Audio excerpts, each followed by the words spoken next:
Victoria, thank you very much for joining us. How are you doing? Thank you. I'm doing pretty well, actually. Thank you that I got invited. You're very welcome. Where are you joining us from this evening? I'm actually at home currently. We're not somewhere south. I'm training at home. So, yeah, currently just staying at home. Hmm. So is that a bit of physical preparation? I know you spent time on the glacier last month in Yeah, Switzerland. yeah, exactly. We had, I think, like 20 days in the sphere in August, and now in September we've still got some physical training and just getting prepared for the long season. Hmm. And yeah, but it's already like 2 weeks. We're going to Wittenberg in Hamburg for indoor skiing. Ah. So yeah, just the final push now. Mm. Do you enjoy the training or would you sooner be on the snow? Yeah, like now it's getting quite tough slowly because we train all summer long, like since April. And yeah, I'm excited to go on skis now again Yeah. soon. Yeah, I th- I think you just mentioned it there. I'm just wondering, how are you training indoors? I presume you're doing your tech training there rather than speed.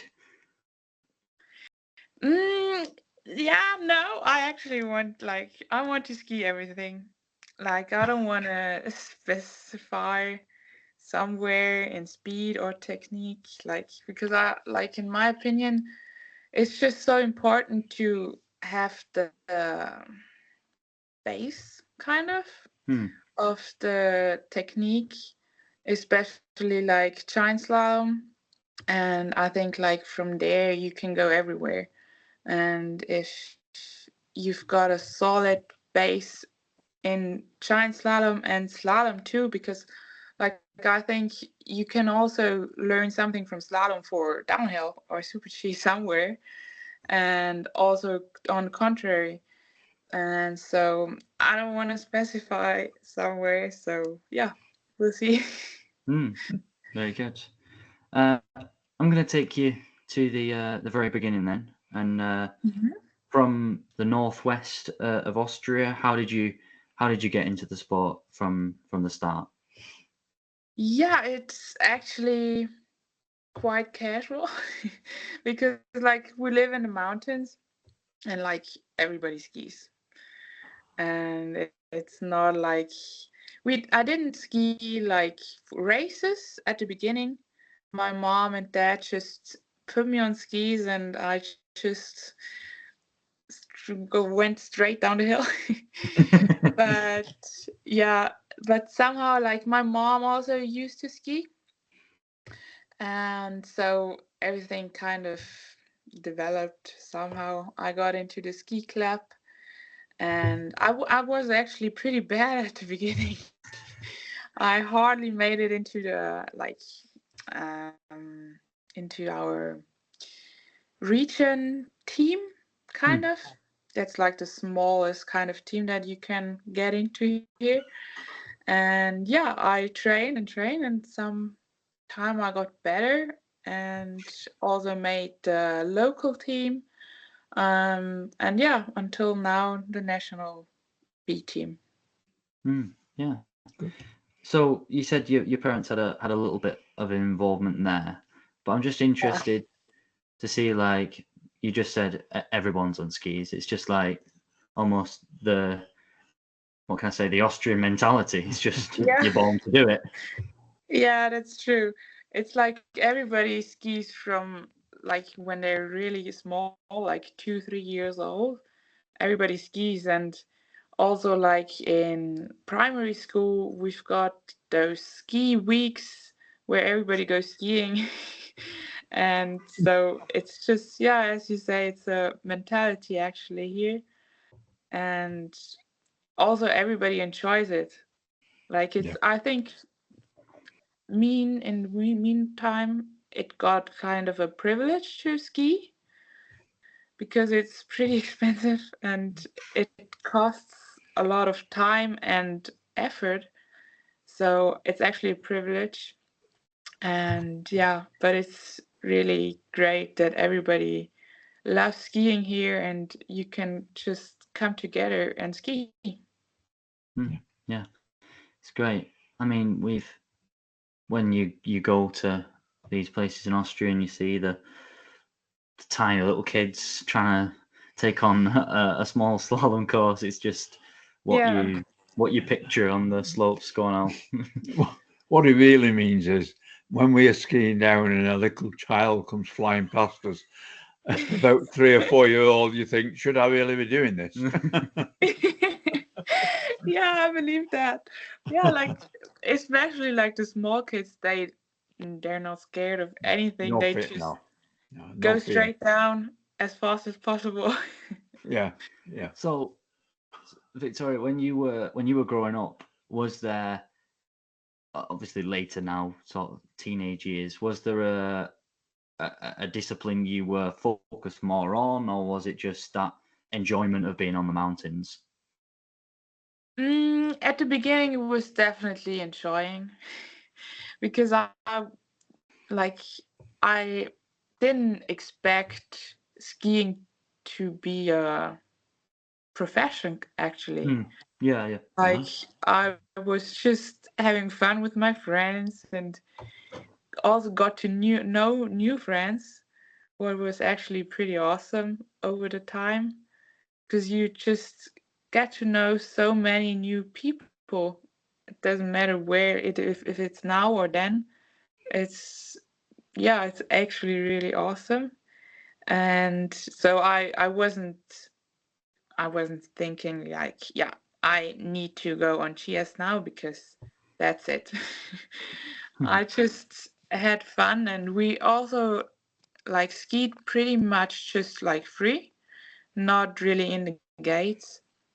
And yeah, it just got more and more specific like in the last, I don't know, maybe FIS, like since I'm skiing FIS. Yeah. So 4 or 5 years. But I think it's also like my childhood trainer skiing kind of thing, or that I don't want to like really specify in one discipline. No. So I'm pretty much concentrating on GS at the moment, but that's also got some like health issues kind of. But as I said at the beginning, I think it's just GS the base, and then you can go anywhere where you want to go. I have noticed that you've not actually started a Europa Cup downhill, but you have started a World Cup downhill, and that obviously that your idea of doing all 4 disciplines consistently, is that something that you really want to take forward into your World Cup career, to try and start as many different races as possible? Yeah, definitely. Like, I don't know, it was a little bit surprising actually at the World Junior Championships last season, because it was my comeback season and I mainly was concentrating on GS because like the GS European Cup start in December was my goal all year long. And so slalom got a little bit, I don't want to say forgotten, but I just didn't have time because I only started, I think, end of October to ski in gates. And the European Cup start was beginning of December. So I was kind of in a hurry, and so speed didn't have time or like place at all. And but due to my like 2 years ago in Panorama, Canada, I also did a quite good Super G. And so we said, we'll try the speed discipline disciplines at the world champs, like junior world champs too. And I had a couple of trainings, and yeah, it ended good, but surprisingly good. So yeah, Good. but I definitely want to carry that. Like, I'm trying to, at least, because it's hard to like train all the disciplines and find the time actually. But my goal is to carry it up into World Cup, as many disciplines as possible. Very good. Good. You mentioned Panorama there, so I'll take you back Mhm. to those 2022 World Juniors. You said you had a good run in the Super G. You got a bronze medal. Yeah. But that was so surprising too. So it's just a little bit crazy actually. And you were only 17 at the time. Yeah. Yeah, So true. your first major championships at such a young age, as you're saying, there seemed like there was little expectation, and to come out with a medal, Yeah. you must have been delighted. Oh yeah, I really was. Yeah, but I think it's mostly like that. If you don't expect too much, it's the best. Like, you can't get disappointed. You only can win actually. So yeah, in Panorama it was really like it, because that was actually, the downhill was first, I think, and then the Super G, and that was my like all-time first downhill that I skied. And Wow. yeah, then to get the Super G bronze was amazing, and especially with my teammate Maggie, who won the gold. It was really special and just a great experience. Yeah. You've mentioned Magdalena there, who was the gold medalist. She had, I think that was her last World Junior Championships, because Yeah, it was. she had won a couple of downhill titles before that. Mm-hmm. So was it nice for you at that age to be with someone who'd already been successful at this event, and to share the podium with her? Obviously very special. Yeah, definitely. It was really like, I always looked like, I still look up to her, and she did such great races, like during all of her World Junior Championships. Mm-hmm. I think she's even the record holder. Yeah. Is that true? I think so. So yeah, that's really amazing, and to share the podium with her, it was really special. Yeah, you coming from Austria, you're surrounded by not only mountains but super athletes. Do you find that the ambition is hard to achieve because of that? Yeah, it's like we've had great athletes in our history of skiing, and still have.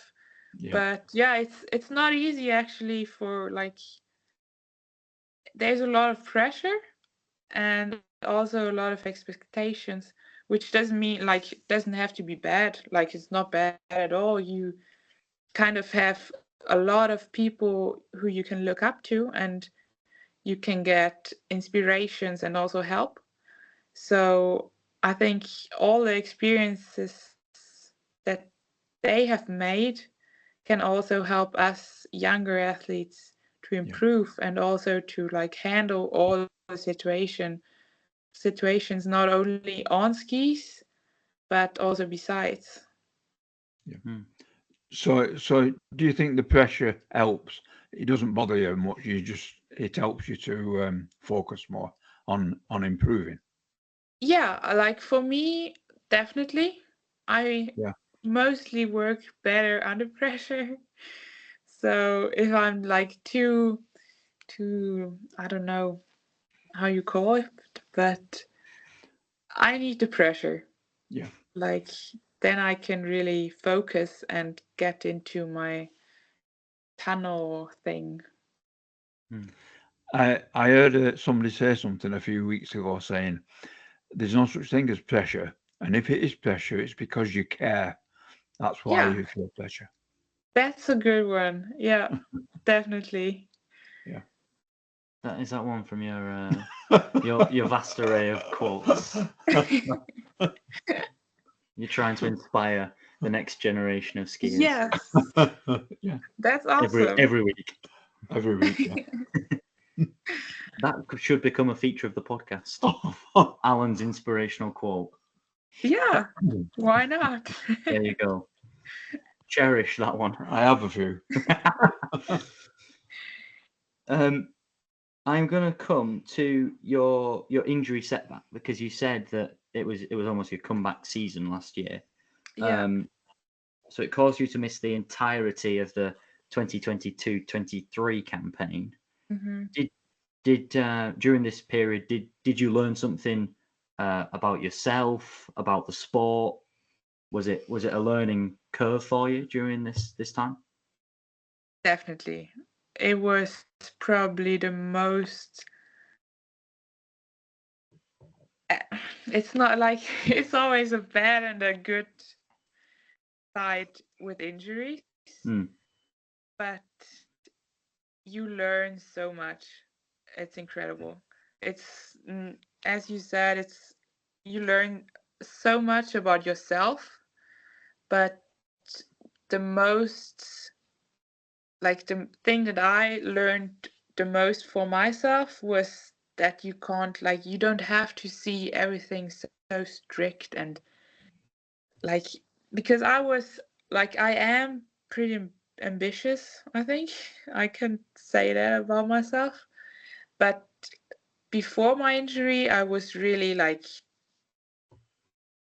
especially strict with myself, but stubborn and like really hardcore.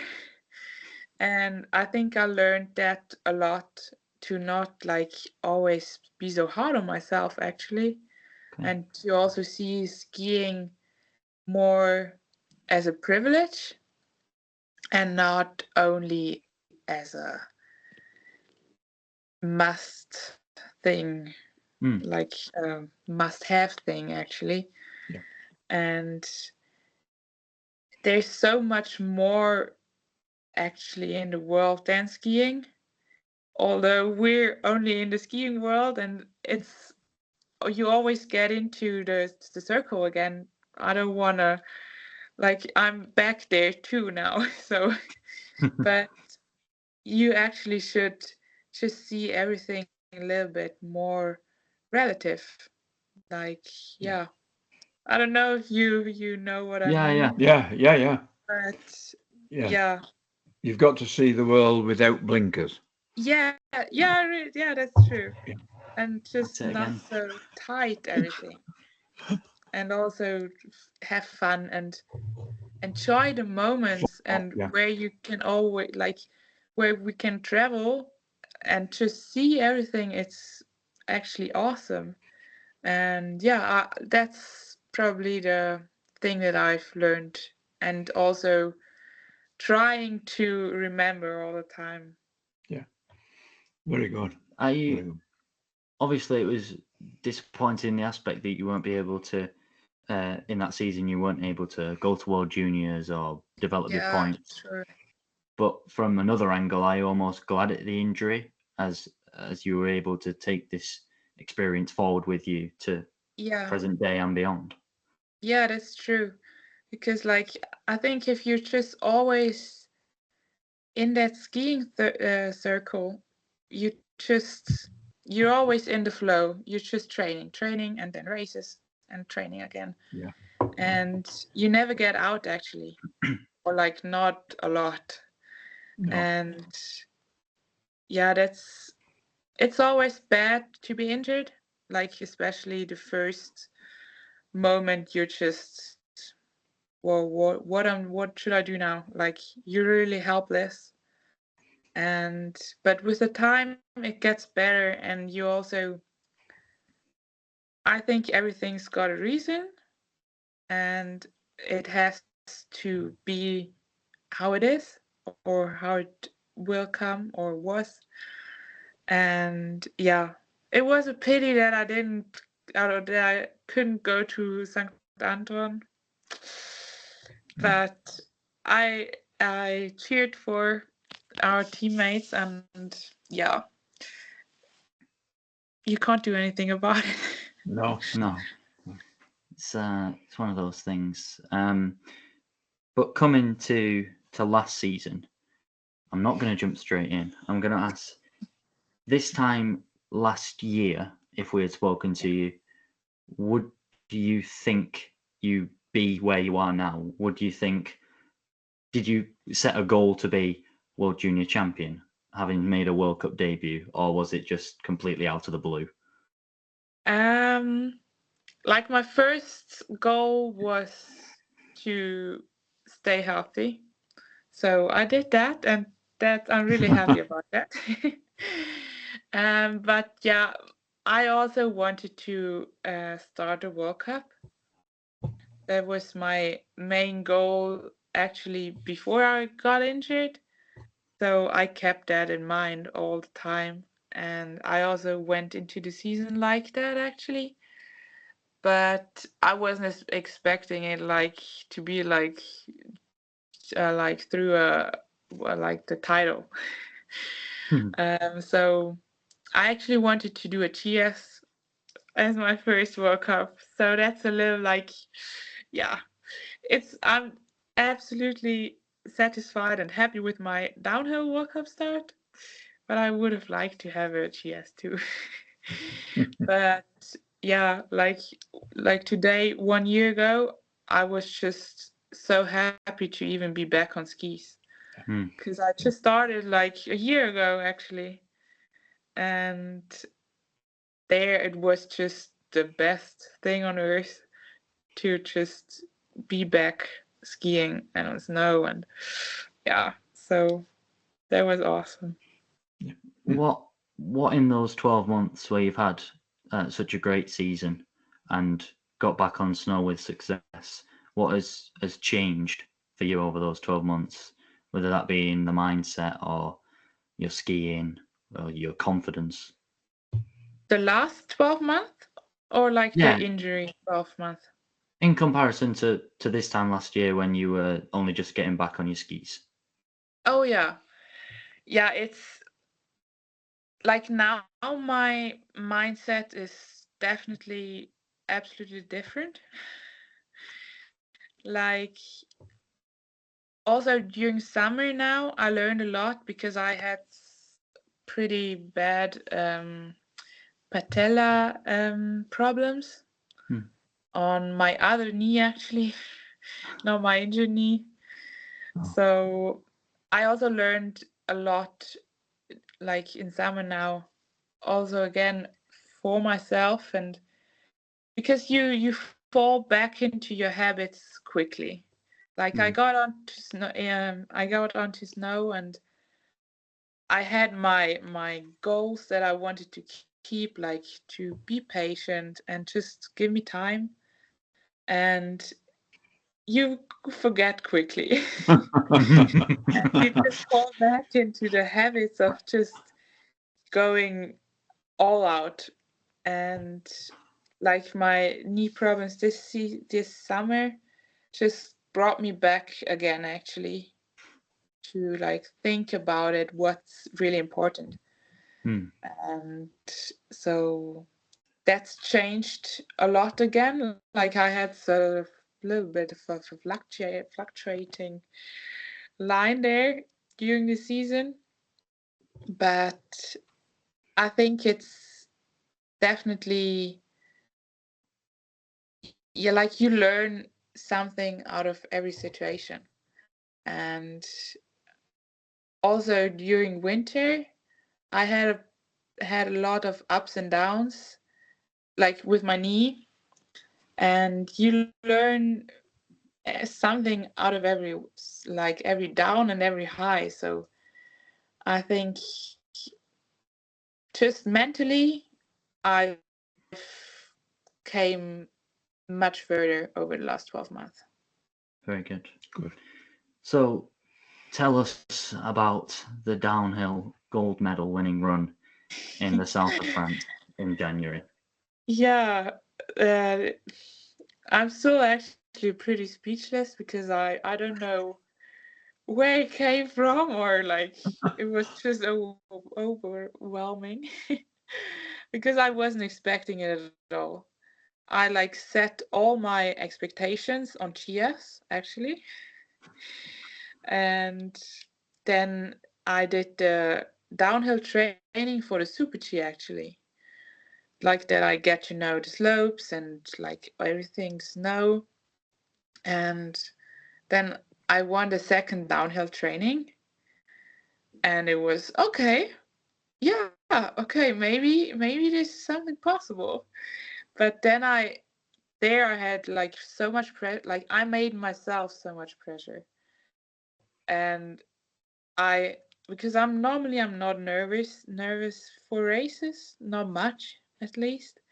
But there I couldn't eat all day long and I was feeling so ill. And yeah, it was, and I thought, no, I can't do this. I can't do this. And then winning by 100s, that was just amazing. And my dad was even like, he arrived in the morning of the downhill. So he was there, and like everybody was so happy, and I was so happy, and it was really amazing. It was, yeah. I mean, just the way you're speaking, it sounds like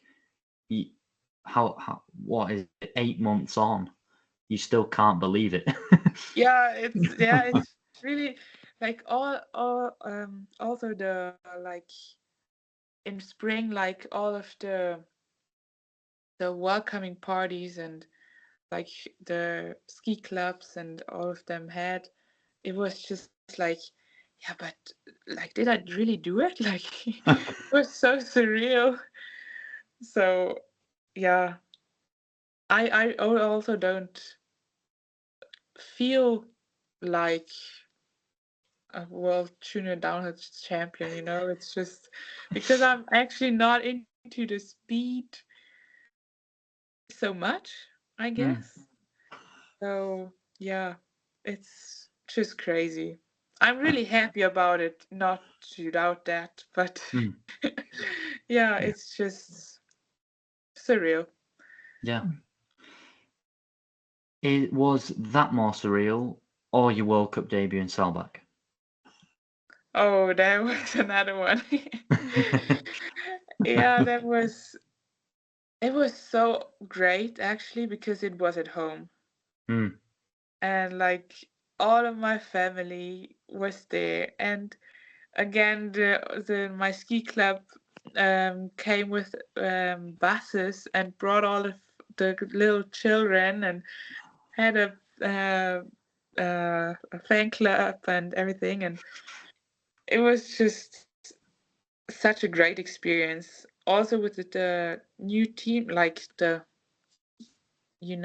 Connie and Steffi and all of them. It was because we don't train together a lot, and it was just so awesome to see how they act or what they do, and all of their experience that they could share with me. I was really grateful for that because I was really nervous and actually also a little bit scared because it was my second downhill in the whole season. I didn't ski downhill from the junior championships to Saalbach because I didn't have any time, and that's why I was really nervous. And yeah, then to ski at home, my first World Cup downhill, it was really amazing. I'm just gonna put it into a little bit of perspective for everyone. It's a World Cup finals where an Austrian's going for the downhill globe against the overall World Cup winner. Yeah. In Saalbach in Austria, where the fans are going crazy at the bottom, as a tester event for next season's World Championships. Yeah. You come down with Cornelia winning and set up for the globe. You're the World Junior Downhill Champion. It's your World Cup debut. And obviously, if you don't take the lead, Hooters won the globe. Mm-hmm. And you had a green light. Yeah, it's like it was just already like the training. Like it was a pity that they canceled the second training because that would have helped me a lot. But just like the feeling and the surroundings, and as you said, all the fans. Because I was there in the finish at the Super G, and it was already amazing. Like it was such a great environment, and all of the screaming and just all the happy people. That was already great experience. And like then at the race, I actually didn't like I didn't watch the race like before I started, and I didn't know that Connie was now really going for the globe. Like I knew that she had chances, but I actually thought that Steffi would like be Yeah, because more. she was closer to Gutbarami in the downhill standings going into the race. Exactly. And then with Lara not making any points, I didn't like notice it, or I didn't get it up to the start. So when I fell, I wanted to just go down there and get the atmosphere and everything. And then Connie was already there with the globe, and I was, whoa, oh hi, yeah, cool. Yeah, that was really an extraordinary experience to be part of it, and that at home in the World Cup debut and the finals. So yeah, it's just unbelievable actually. Well, there were two more people here getting excited as well, because we were watching it and we thought, when you got the green light, we thought, this is it, well done. We were on the edge of our chairs ready. Unfortunately, it didn't happen, but it was great to see somebody get a green light, wasn't it? Yeah. We were literally just saying before we started speaking that Elvadina had come down with a green light in the first two sectors. Oh, okay. And then had a DNF. I didn't even notice that until now.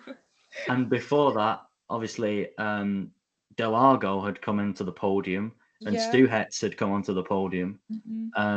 So I remember watching and being like, are we going to see like a junior champion like get a podium on their first World Cup?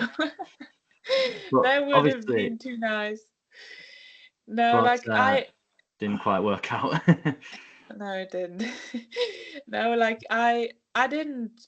I just like my mom just after the race she said he was green, and I was like, what? Yeah. And then I saw that it was just the first split. So yeah.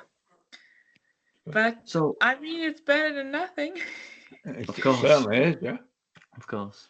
So going into the new season, you've had that camp on the glacier. Obviously, with this very, very strong crop of female speed skiers that we're seeing at the moment, these are probably girls you've been watching on the World Cup tour when you were younger. So now, what is it like to work with them, and do you hope to work with them as much as possible in the coming season? Yeah, for sure. Like it was, as I said, I didn't really know them because we don't have those, like, because they're speed and I'm actually in the technique group, and they World Cup, I'm European Cup. It's like we don't meet a lot, but it was just amazing or it was actually an honor to be part of the team, kind of, and just like get all those experiences and moments, because we don't ever, like, it's totally different. It's just, and also like how they like act with the media and everything. You can learn so much because they've learned it from the past generations, and also learned from their experiences the last couple of years. And I'm really grateful if I get to know like those tips and like hints, help. So yeah, that was a really great experience, just to be with them and speak to them and get all those information. Yeah, it must be great being a member of such a famous country for skiers. And do you feel really proud when you turn out for the Austrian country? Really, does it make you proud of the country? Sure. Yeah.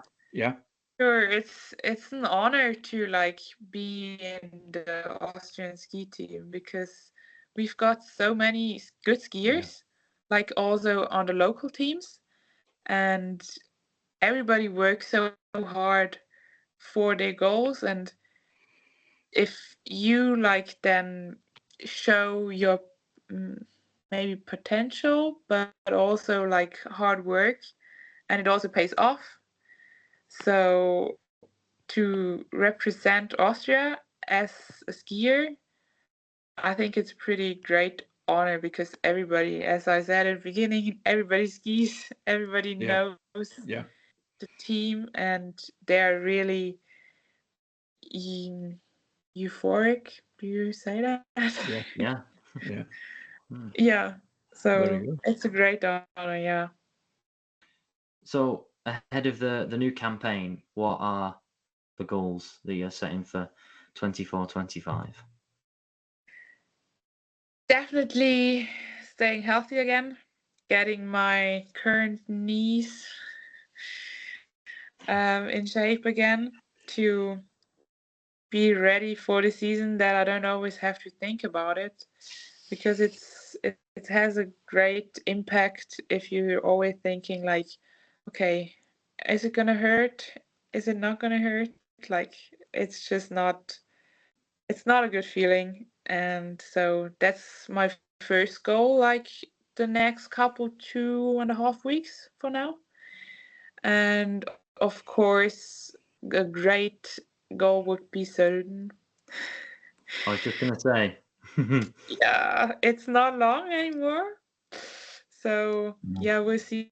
But yeah, we're focusing on European Cup definitely, because we have to like get the start availability, or like the start permission through European Cup to ski in World Cup like constantly, because like in my opinion, if it's really great if you get those couple of races in World Cup, but it's a new situation, and there's so much different things that occur you, and it's just so much that I think it's not, you can't show your best skiing on that day then. Like, and if you've got that, like through European Cup, your start permission, you've got all your races, and you get into, it gets normal. And I think, yeah, and I think then you can also improve your skiing from race to race. And so that's what I'm focusing on, to just be constantly, or show constantly good skiing in European Cup, so I can also show it in World Cup. Because it's obviously probably the biggest fight for spots in the world. Yes. So, that's the problem.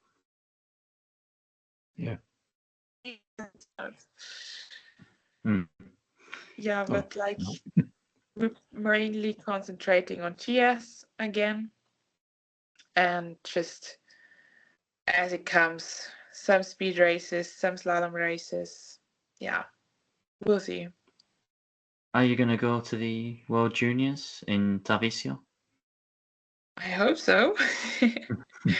I really hope so. Yeah, 4 gold, maybe. would be great.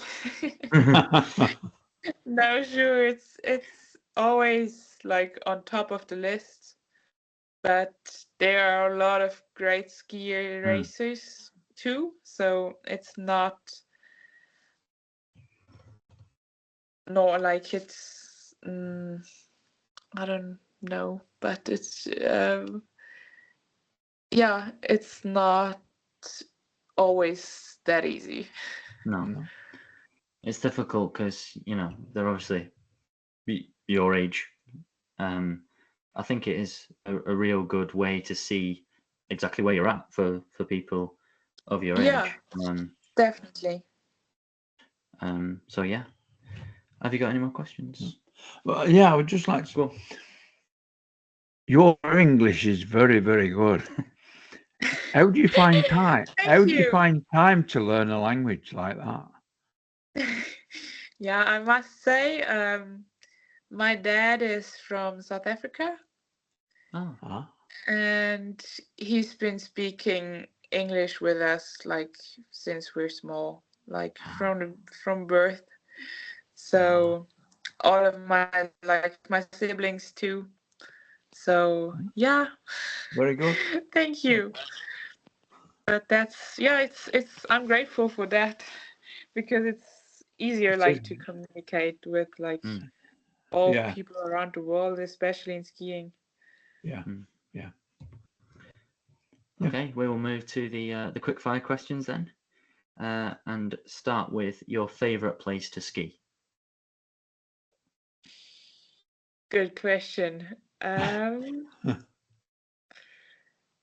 actually like it most at home, in my home ski resort. Yeah. Although I'm not a lot, I'm not there a lot. But yeah, I like it the most there. So is that where you're at now? Is it where you grew up? Yeah, it's just like 2 minutes from my house. Very good. I can actually ski to my house from the mountain. Of course you can. Yeah. Next question. The best moment of your career, in your opinion? World Junior Championships this season. Very good. Your best friend in the sport is next. My best friend in sport. Whew. I made so many friends during the years, so I actually can't choose. I've got a really good friend that quit skiing now, but we're still so close. But I've also got so many friends in our team. Like our team this year is awesome, and I like them also. Yeah. So it's hard to answer. Yeah. I was looking through the B team and it looks really strong, good depth in the youth. So it's a great group around you in Europa Cups even. That's true. Really awesome. Moving on to your idol when you were growing up. It can be from another sport or in ski racing or a family member, for example. Okay. Like seeing it from skiers' perspective, it's probably Lindsey Vonn, because she also had so many injuries and she always came back and fought back, and my huge respect for her, because I don't think I could do it. To always come back and always, like, if you have those downs and just always come back, like, really amazing. So yeah, but in private life, it's probably my mom, because she and my dad, both of them actually, because they sacrificed so much for me and also my siblings, because my brother used to ski, and my sister is also skiing now, and they sacrificed so much time and so much effort and so much love and support. Like, I'm really grateful for that. So I also want to be like them one day for my children. That's nice. Yeah, lovely. If you had to pick one thing that you could achieve next season, what would that one thing be? In my highest expectations, it would be a top 10 in cheers. That is a big goal. That Yeah. Yeah. It's really ambitious, but you have to Yeah. set high goals. You have to. Yeah. I don't know about you, Alan. Do you think we might have a future overall World Cup champion on our hands here? It's possible. Well, I hope so. with the determination and the will to work like she has, then why not? You know. Yeah. I am just going to finish off with a message in the guest of the language of the guest. I mixed that up. So yeah, here is my go at German. Oh, nice.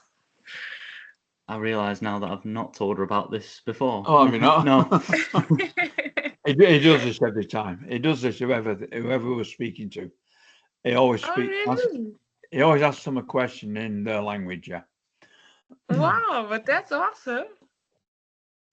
I'm not fluent in any language, English. Really, just English. But you're trying. There's been some very hard ones. There's been some a little bit easier, and I think this is one of them. But in a minute, you can give us a bit of your German, Alan. Yeah, no, I just do the USA and Canada. Okay, here we go. Vielen Dank, dass Sie dabei sind und alles gut für die Nachtsseason. Vielen Dank. Yeah. That was good. That's quite good, though. Yeah. What? Good. Go on then. For next season. What did I say? You said for the next season. Yeah, for next season. Good luck for next season. Yeah. Good luck for next season. It's because I say that every time. That's how you know. My nose. Well, yeah.